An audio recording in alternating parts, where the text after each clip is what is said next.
eu. J'avais beaucoup en tête. Je voulais faire trop au même moment. Et je me dis que voilà, je dois commencer quelque part pour arriver à faire quelque chose de grand.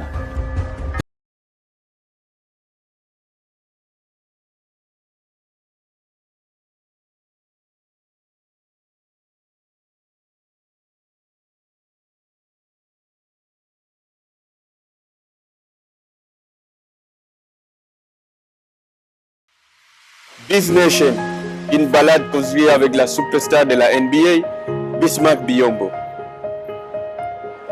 C'est parti.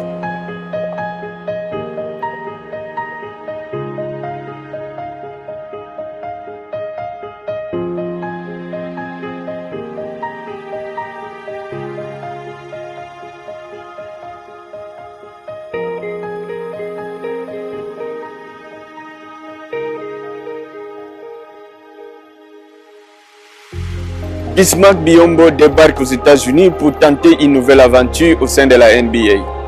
Il est sélectionné par l'équipe des Sacramento Kings et envoyé à Charlotte. Il serre la main de la légende vivante de la NBA, Mike Jordan, son actuel patron. Son intégration au sein de la NBA. Comment les autres Congolais de la NBA l'ont-ils accueilli? Et qu'est-ce qu'ils pensent de l'équipe nationale congolaise du basketball? Biz Nation, deuxième épisode.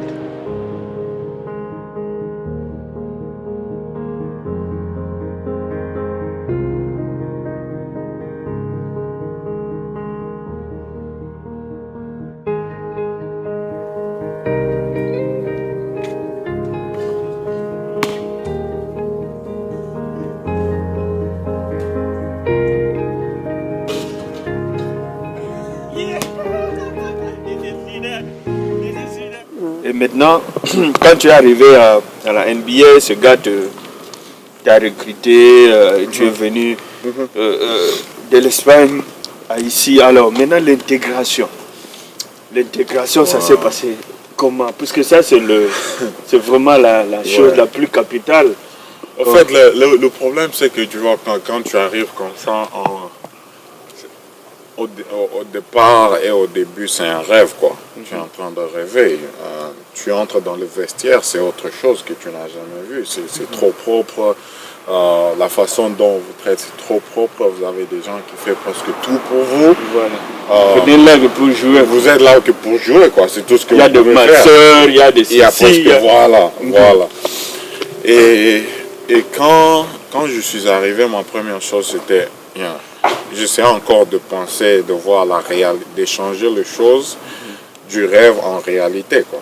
Parce que, ok, c'est la NBA, et puis tu vois des joueurs que tu vois à la télé, que tu penses, tu imagines une fois être comme ce joueur-là. Et ça m'a pris un peu du temps, mais après, quand le match commence, tu n'as plus ces idées-là. Mais avant le match, tout ça, tu as un peu ces idées-là. On dirait que tu continues à rêver. Et maintenant, tu es dans la réalité. Donc nous étions en train de voir un peu ta périple depuis la RDC, le Yémen, l'Espagne et finalement les États-Unis d'Amérique. Quand vous atterrissez aux États-Unis d'Amérique, c'était...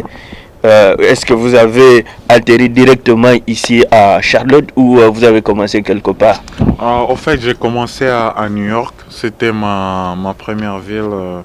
Et puis, je suis allé à Detroit. Et après Detroit, je suis venu ici à Charlotte. Et après Charlotte, je suis rentré à New York pour le draft. Pour le draft. Et quand je suis arrivé à la draft, c'était tout. Mais avant d'arriver là, avant le draft, comment on fait? Est-ce qu'on vous contacte? En fait, il y a des tractations sous-bassement, oui. On contacte l'agent et puis on vous demande de faire des entraînements où on va vous observer, voir qu'est-ce que vous faites de bon et qu'est-ce que vous entraînez faites de mal, dans ces équipes-là. Voilà, voilà. Et après, ça revient aux équipes de choisir s'ils vont vous utiliser ou pas. Donc, moi, j'ai eu la chance d'être choisi par le Bobcats. que maintenant on est le Charlotte Hornets. Et voilà, donc c'est un peu ce qui s'est passé. Et puis... Mais vous aviez été drafté par le Sacramento King. Oui, j'étais drafté par le Sacramento King, mais il y avait un trade qui se faisait. Le même jour. La même heure. Pour me renvoyer à Charlotte. Parce qu'en fait, Charlotte me voulait. Et après, il y avait Detroit qui était avant Charlotte. Et eux, ils ne pouvaient pas m'avoir si j'arrivais à Detroit. Et par conséquent, qu'est-ce qui s'est passé? Ils ont trouvé un moyen comment trader le joueur pour avoir le numéro 7 où ils m'ont drafté. Et nous voilà aujourd'hui. Mais alors, être choisi, drafté, ça veut dire qu'il a été choisi, donc sélectionné. Ouais. Il a été sélectionné. Être sélectionné par le meilleur joueur du monde, qui est Michael Jordan, qui est au fait aussi, qui était président, je crois, de l'équipe de Bobcats à l'époque, et aussi part owner de l'équipe. Ouais, maintenant il est propriétaire. Il est propriétaire de l'équipe, mais à l'époque, mais d'abord ce fait-là de serrer la main de Michael Jordan et qui vous sélectionne. Ouais. Racontez-nous un peu l'expérience. Comment vous vous êtes senti là? En fait, je crois que j'ai cette photo-là dans mon téléphone où ma première fois que je lui ai salué, c'était quand j'étais en train de faire mes entraînements pour la draft. Et puis... tu as dit vraiment c'est lui quoi. Je me disais que c'était pas LeBron James, c'était pas Kobe Bryant, mais c'était Michael Jordan. C'était Michael Jordan. Et j'ai pris mon vol. Quand j'allais prendre mon vol, j'étais avec mon agent et je lui ai dit, ça peut être fou ou ça sera fou si jamais je dois rentrer dans cette ville et jouer pour ce monsieur. Ça serait un peu fou. Et lui me dit, si c'est possible, ça sera intéressant. Et si c'est pas possible, Dieu lui-même sait.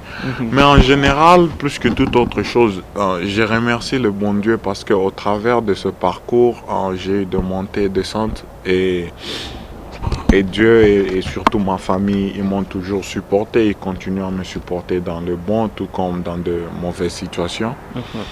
Et pour arriver où je suis aujourd'hui, pour moi, je remercie infiniment le bon Dieu.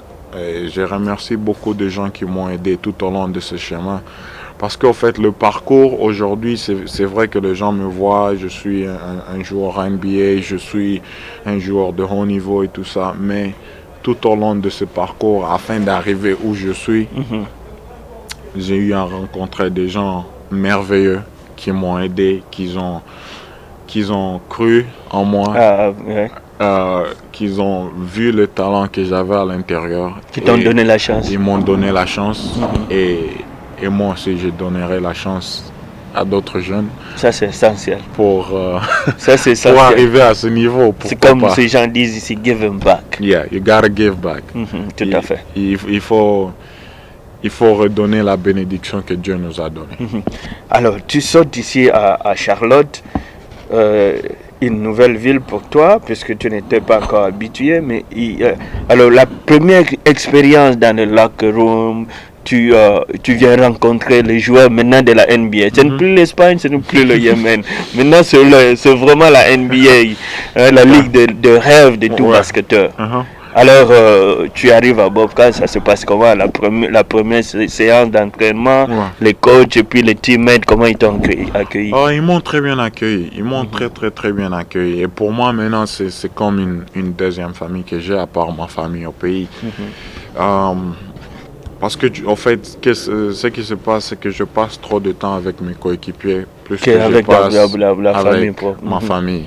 Donc, automatiquement, ils deviennent plus que ma famille. Et j'ai des frères dans l'équipe, quoi. Il y a Kemba Walker qui est un frère à moi, que moi j'appelle pratiquement frère. Il y a Jaron Anderson, il y a MKG, il y a Big Al. C'est presque tous les joueurs dans l'équipe. Mais Kemba Walker, on est arrivé ici ensemble, on a été drafté ensemble.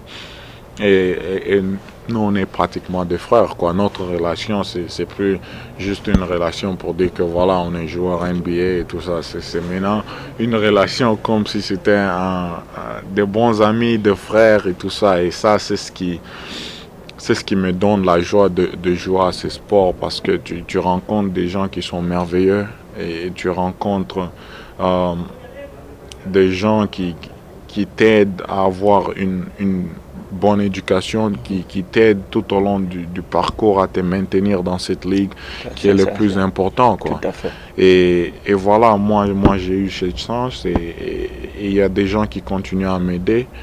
Et voilà, donc je suis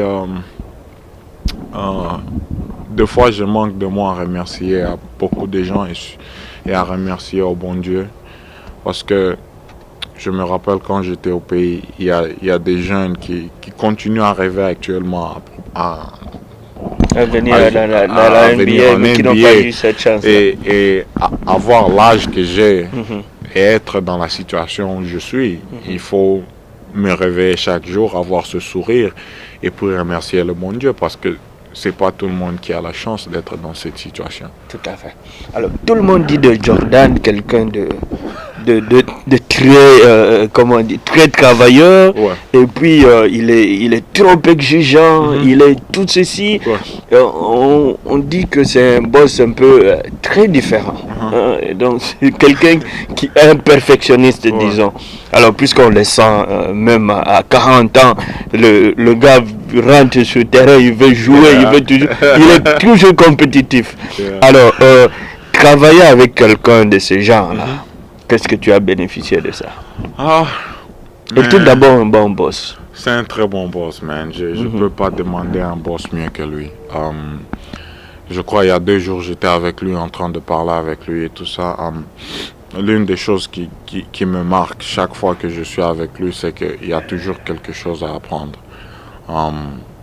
C'est un gars qui veut gagner chaque match, mais en même moment, c'est un gars qui veut aider les jeunes à être des meilleurs joueurs qu'ils peuvent être dans leur carrière. Je me rappelle, une des meilleures leçons qu'il m'a donné, c'était de jouer chaque match comme si c'était un dernier match. Wow, ça c'est profond. Lui dit que chaque fois que lui, il jouait un match, il ne le jouait pas pour lui, il le jouait pour l'un des enfants ou quelqu'un qui vient voir le match.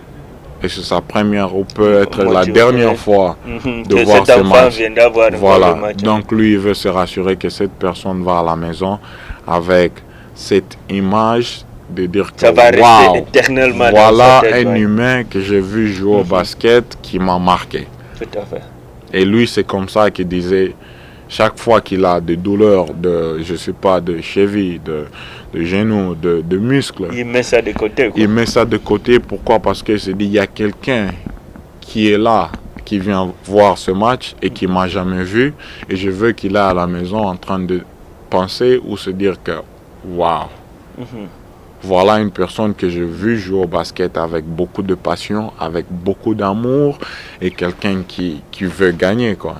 Donc, ça, c'est l'une des esprits que moi, j'ai appris de lui. Et il continue à m'apprendre chaque jour que j'ai la chance de lui parler. Et c'est quelqu'un aussi qui s'intéresse beaucoup à donner aux gens, les gens qui n'en ont pas.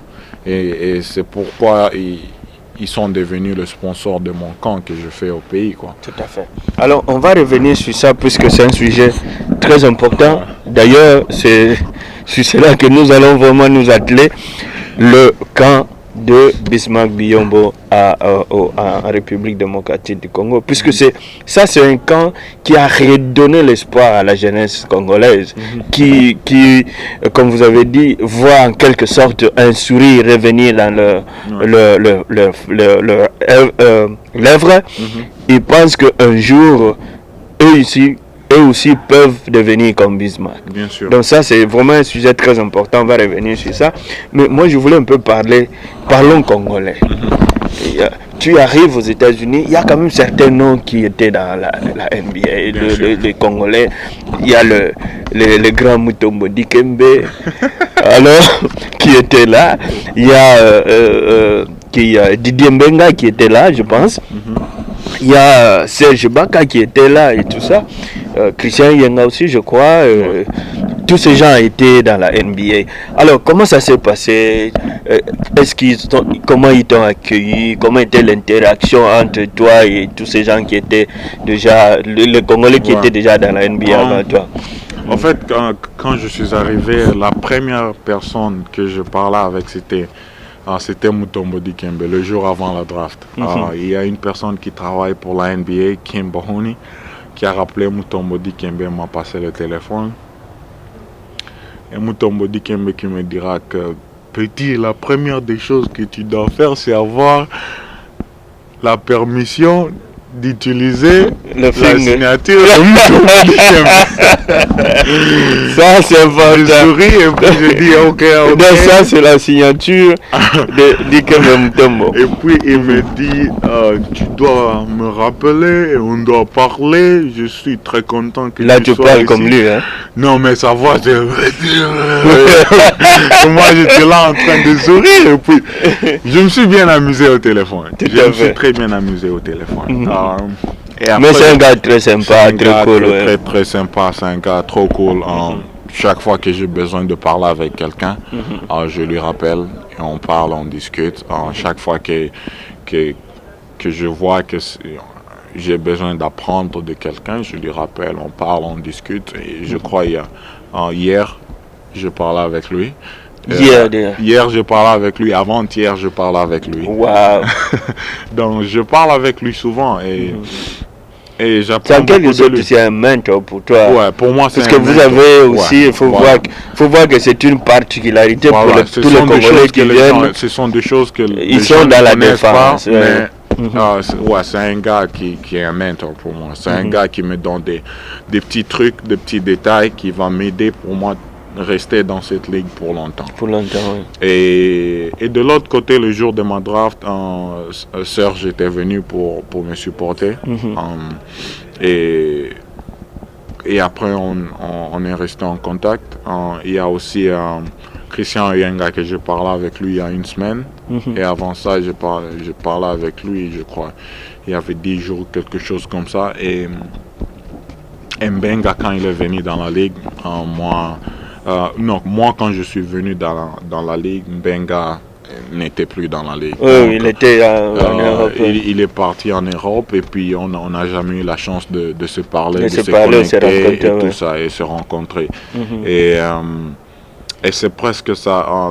Une autre chose, c'est qu'à la fin de la journée, tout ce que nous, Congolais, ou le devoir de nous, Congolais professionnels en basketteurs, excusez-moi, footballeurs, notre devoir, c'est de rentrer au pays, de faire d'autres joueurs qui seront dans le futur comme nous. Ça, c'est vraiment important. Ça, c'est important. C'est ça notre devoir, pour continuer à assurer la relève. À assurer la relève, voilà, c'est ça le mot. Assurer la relève. Nous assurer que quand nous, on n'est plus ici, voilà, il y aura d'autres jeunes qui vont nous remplacer. Il y aura d'autres noms. Voilà. Mais surtout pour eux. C'est pas le nécessaire, c'est que tout ce que nous on fait, ça doit pas être moi. Ça doit être pour tout ce qu'on doit faire, on doit faire pour eux, les gens qui sont à la maison, les gens qui ont besoin de l'aide. Nous, ici, bien sûr qu'on a besoin de l'aide. On a des carrières sur lesquelles on doit se concentrer. Mais je crois qu'à la fin, on doit aussi être conscient. Et le plus important, c'est qu'on doit remercier le bon Dieu parce qu'on a chance d'être dans cette situation. On a été béni. C'est pas par chance, c'est pas par miracle, c'est parce que chacun de nous a travaillé pour être ici. Donner aussi l'opportunité aux jeunes. Et c'est juste question de donner aussi cette opportunité à ces jeunes-là qui n'ont pas eu la chance. C'est ce que tu fais d'ailleurs chaque été. Voilà. Tu rentres au pays pour organiser des camps de basketball. Voilà. Tout à fait. Alors, je te pose la même question que j'ai eu à poser à Didier Mbenga et Serge Baka, que j'ai eu la chance de rencontrer cette année. je me dis ceci, vous êtes quand même un nombre maintenant important. Et il faut rappeler que, puisqu'on va arriver là, Bismarck est en train d'amener le jeune du Congo pour venir continuer les études et aussi au besoin jouer dans la ligue plus tard s'ils sont performants. Alors, donc, il y aura un nombre important qui va continuer à venir ici, assurer la relève, comme vous dites. Alors, comment ça se fait? Est-ce que vous comptez vous organiser, vous, en association ou un groupe où que ça soit pas juste des petits coups de fil en intermittence, peut-être aujourd'hui ou après 2 mois ou comme ça, mais que ça soit vraiment une organisation où vous vous donnez des idées. Comment Bismarck peut prendre le téléphone, appeler Serge Baka pour dire bon voilà comment ça se passe, moi j'ai besoin de ceci, moi j'ai besoin de cela, est-ce que je peux avoir ces conseils là? Serge aussi, Didier Mbeng aussi fait la même chose. Christian fait la même chose. Vous tous vous appelez Mutombo, nous avons besoin de tel. Donc cette interaction là, est-ce que ça ne peut pas se faire? Ce n'est pas faisable. Moi je vais vous donner une réponse. Bien sûr que c'est faisable. Et c'est pas question d'être orgueilleux ou pas, parce que je ne crois pas qu'il y a de l'orgueil, parce que tout ce que nous tous on fait, c'est pas pour nous, c'est pour des gens au pays qui ont besoin de l'aide.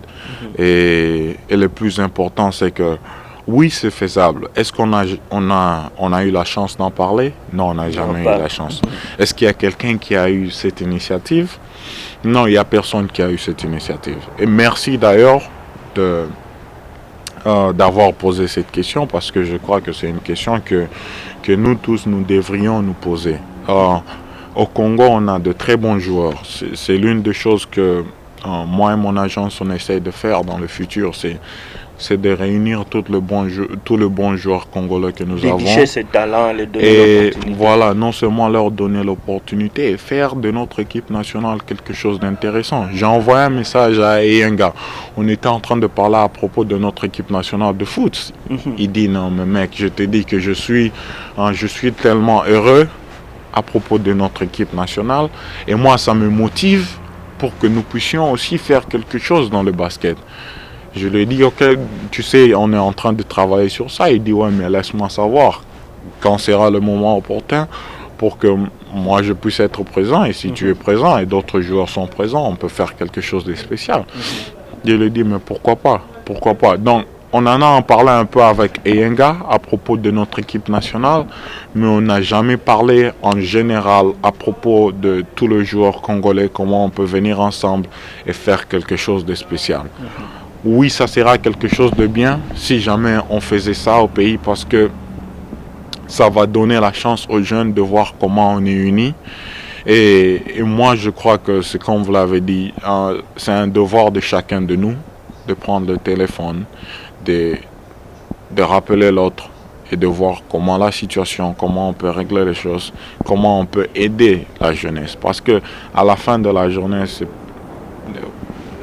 tout ce qui se passe au Congo, c'est pas le nom de Mutombo, c'est pas pour honorer le nom de Mbenga, c'est pas pour honorer le nom de Serge, c'est pas pour honorer le nom de Eyenga ou pour honorer mon nom.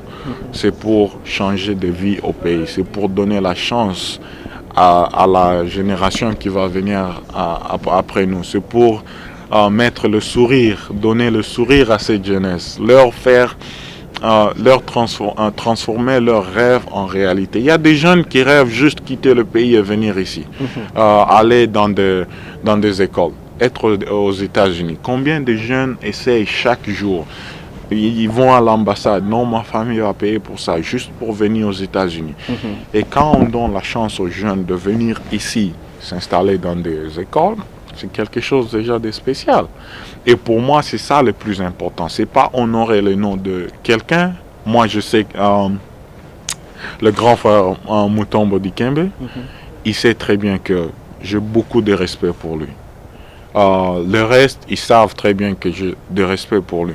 Mais à la fin de la journée, c'est que tout ce qu'on fait, c'est pour les jeunes, la génération qui va suivre. Mais on te reproche aussi, Bismarck, d'être un peu effacer, être un peu retiré dans ton coin, genre Olingo Poussa n'est pas baningate, un peu comme ça. Est-ce que c'est vrai cette assertion-là? Il faut tout biloko wana.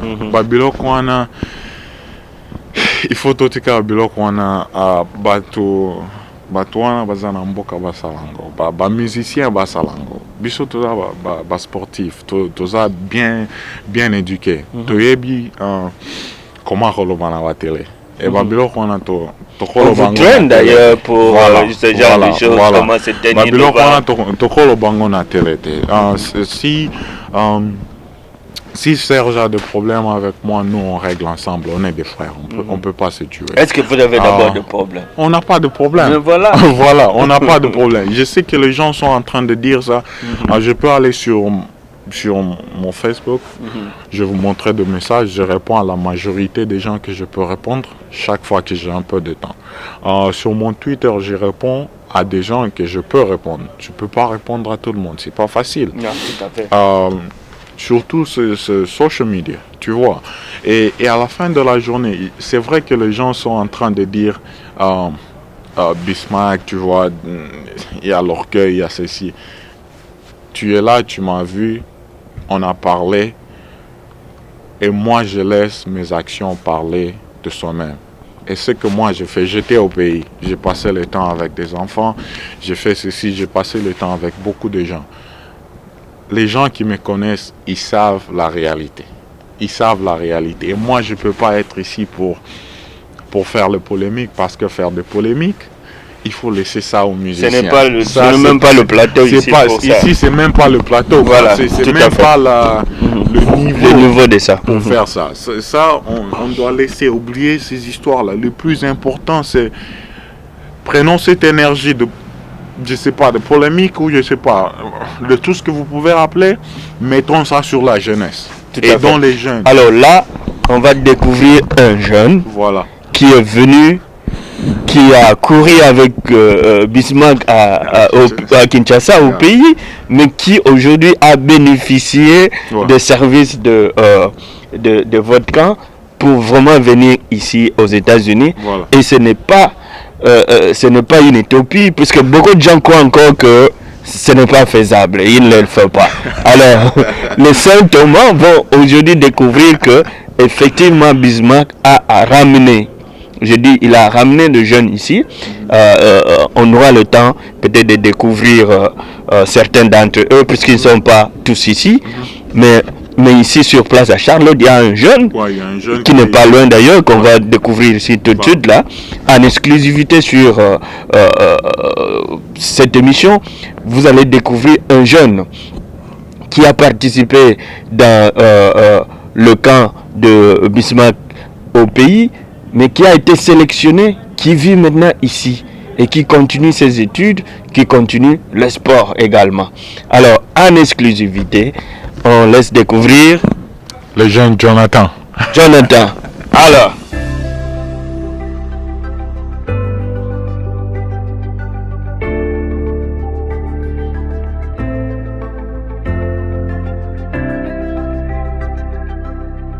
Voilà.